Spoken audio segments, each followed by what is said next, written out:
So we have replaced all 8 cylinders and the pump in this 370Z convertible top.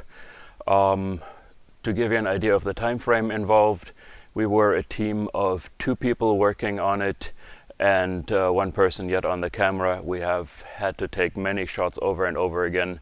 And we have also fixed some straps on the top. We have come up with troubleshooting and diagnosis videos at the same time, and the whole thing still took only about a day combined.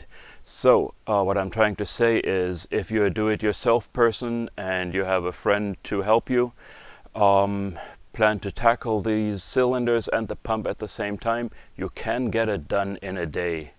And if you're a shop, replacing all 8 cylinders and dealing with a customer coming in and out, getting set up and learning a little bit about the car, it should be fair to plan on at least a day of work on this car. So anyway, the good thing is we have upgraded all 8 cylinders with parts that are way better than new. These seals will last 30 to 50 years under decent circumstances if the original ones lasted 10 to 15. So if we're comparing apples to apples, top hydraulic seals should last about 3 times as long as original ones. As you know, you cannot buy these components separately. If you buy used parts somewhere, you're just buying somebody else's problem. So it really is a no-brainer to have this done by Top Hydraulics, and ideally use the core exchange where you have the finished parts in hand already to swap out while you're doing the job.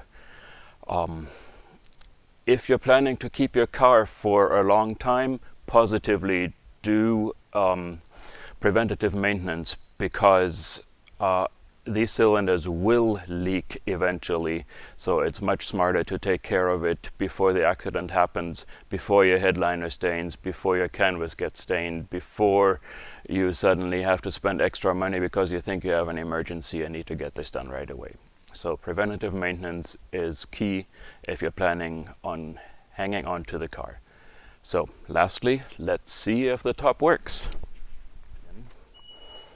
We'll open the roof.